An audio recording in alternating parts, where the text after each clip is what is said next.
What does this smell like to you? Oh, now you're gonna test me.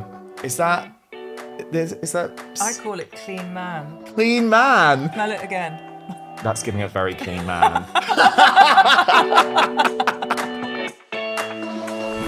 You are one of the names in the interior design industry. You've done everything from jets to mansions to country estates. So where did your journey with interior design really begin for you? Well, I started my actual business at the age of 16 and a half. Which is crazy. I know, it's mad. One of the first things that I remember very early on was always wanting to change things in the house. And then I saw a picture. I know, it's mad. My mum would go out for dinner and come back, and I would have like moved pieces of furniture across things, and apparently would get really angry with her saying, don't leave your shoes outside the door there, like have them neat and tidy. And in the bathroom I would lay things out and stuff. And How old were you when you were doing this? like sort of 12, 13. Wow. And then, you know, I had a very pink, flowery, yucky room. And my mother said at the age of 13, do you want to move bedrooms? And I went, yes. And can I design it? And I designed it with chocolate brown felt walls trimmed with like chrome, very kind of cool chrome chair, white shutters, white shag pile carpet. Don't judge me. But I mean, it was kind of cool. It was of for its then. moment. Yeah. And that was kind of something. And then every weekend she'd say, you know, who do you want to play with? Who do you want to go and see? And I go, can we go and see show flats?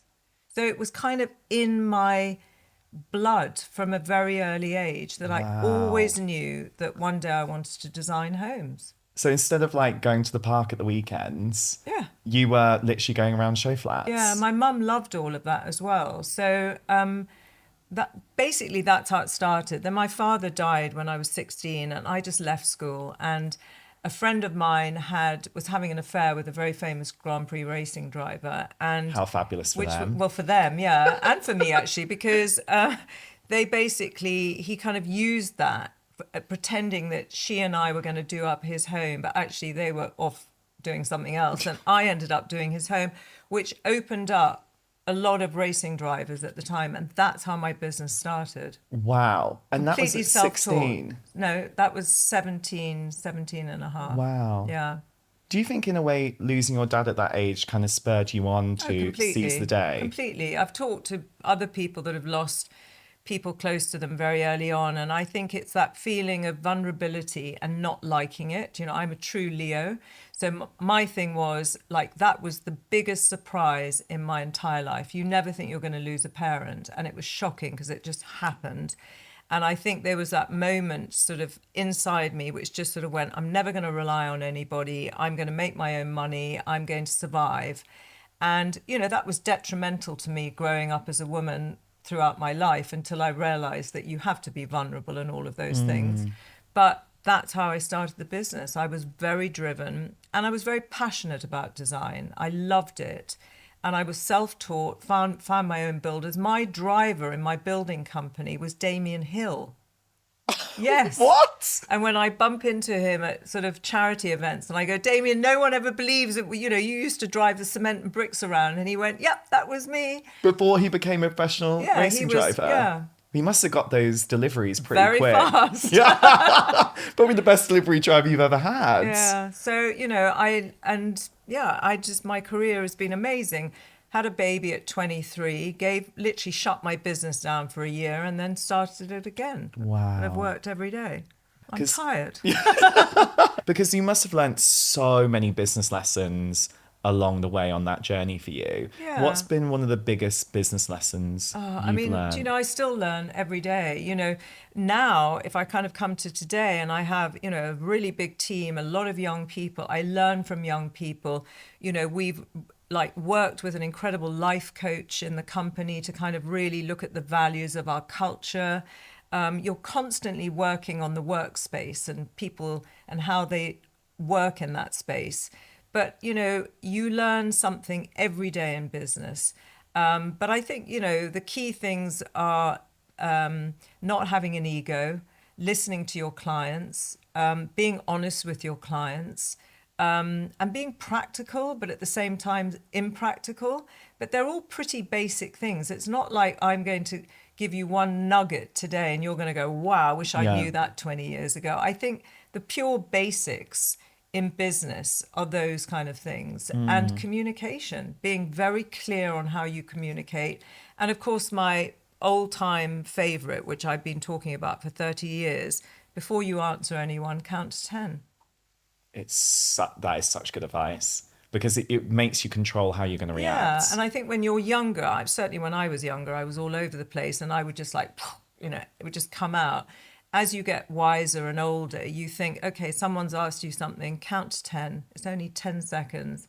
Think about it, digest, and answer. And it works in all areas of your life. I've seen you talk a little bit before about having dyslexia. Yeah. And I think so many times that when we talk about dyslexia, it's seen as a negative, but it can be a real superpower as well, can't it? Especially Yeah. in the creative industries.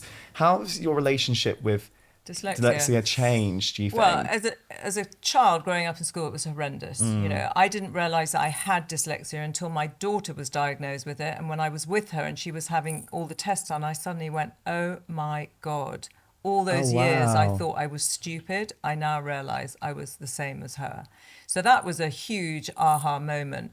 So there are ways around it. Also, a dyslexic person has a very visual mind. So if you gave me a script today to learn, I would start sweating and hyperventilating. But if I sat quietly and read it, and every single line, I would put an image next to it to remind me. The piece that I would be reading would be like, for argument's sake, a calla lily, a rose, a dog, a cat. I'd have to remember an image to remember what I'd learned. It's just there are ways that you can do it.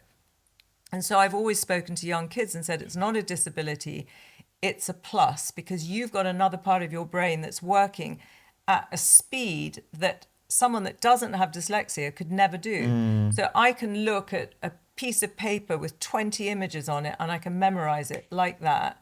You give me that to memorize, I'll break down. But it's about learning what works for you, isn't it? Yeah. And I think because I'm that kind of person, I taught myself ways to be able to do things because I didn't want to fail. Failure is not an option for me. A new page in an incredible chapter in your career is your collection with Marks and Spencer. I know. And it is fabulous. Thank you. How did this all come about? In the middle of COVID, I was going on this morning and tripping over wires as I was filming myself, puffing cushions and I doing actually stuff. do remember this. Yeah. And then I wrote a handbook because everyone was living in their homes. And I was like, what? Everyone should have beautiful things in their home. It shouldn't be just the rich and famous and people that, it's got to be affordable. So to be able to bring out that range. And then when they came to me and said, do you want to do flowers? I was like, really? I can do flowers as well. And it's just like all of these little things that I've taken for granted, the way I would buy flowers and how I would take a bunch of flowers and put them in different vases or do table displays or something next to your bed or whatever. Every week there's something else. But you've got the candles, you've got the What vases. does this smell like to you? Oh, now you're going to test me. Is that See, vibes? I call it clean man. Clean man? I was trying to find the notes and you were like, what's it giving? Smell it again. That's giving a very clean man. This smell will impregnate into your home. You'll start smelling it as you walk down the street. Oh, I'm I not love joking. that. I'm really not. A clean man that impregnates. Stunning. It's basically what that candle's giving. Oh my God. It's going to be cut out. We can keep that in. But I wanted to see if you can give us a little bit of an interior design crash course, Okay, Kelly. Because I'll I think try. so many people make so many mistakes with this. But what do you think is the most common mistake people make when it comes to their homes and interior design? Very simply, they don't think about it. If you think about buying something to wear, you can take it back, Yeah. right? So you're going to look at people, Kate Moss in a fabulous outfit. You're going to go, oh my God, I want that. You're going to put it on at home and it's going to look awful. I've done it a million times, right? Because you think you want to. The problem is people look at images that I've done and other designers and they think that's what I want at home, and they bring it into their home and they've spent a lot of money because it's big ticket pieces and it doesn't work because they haven't thought about it. So the biggest mistake people make is not plan it. So when I always say to people, lay out images, get the masking tape out, measure sizes, everything else, plan everything. Don't just go and spend money on stuff. Bring it in and think that your home's going to look like that person's home.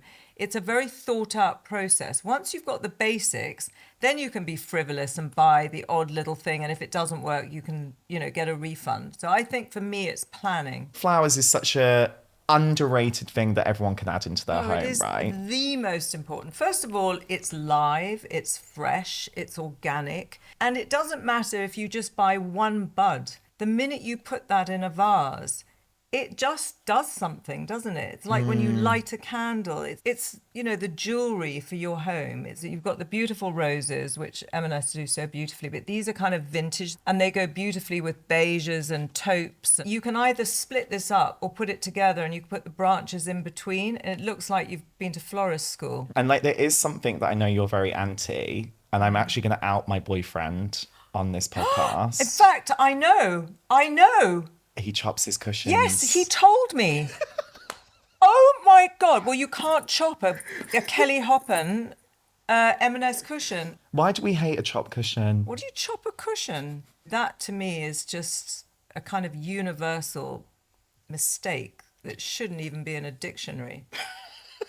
Should be banned. It should be banned, it's gone.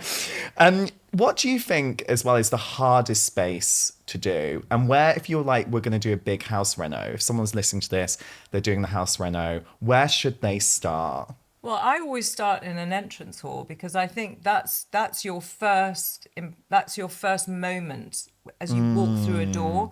So the story, it's a bit like what piece of clothing do you put on first? If it's trousers, then you choose your top. When you walk into a home, that's the moment, isn't it? And from there, every room leads off it. The most difficult room is probably a living space, not a kitchen, because a kitchen gets designed, but it's where you sit, where your TV is. It's all the positioning of things. So that's where you really need to pay the most attention. Well, you need to pay attention all the time. Yeah, detail is key. Is what we're learning here.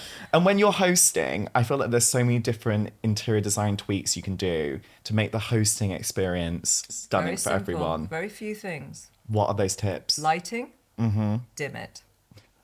Overhead lighting. Have you ever seen that thing about gays and overhead lighting? Right. Dim Yes, your Carol. lighting. Your music playlist is key. And the smell of your home. And we know what that house is going to smell That's of now. 3 things. If your food is awful, it doesn't matter. Make it look nice. Have the music on, have the candles, the lighting, the flowers. People will forget about the food. Yeah. For years, people didn't even digest my food. Because you couldn't cook. So they used to come round to yours just for the stunning They would dimmed go, lighting. Oh my God, it all looked so fabulous last night. And the wine was great. And what a laugh we had. No one ever mentioned the food. Is it because you dimmed the lights so much they couldn't really see the food? Yeah. You're stunning. The way I laid out all the chocolate. Anyway, you'd go to M&S, get it all. Get it all. Open all the packets. The picky bits. Yeah. We're all about the picky bits.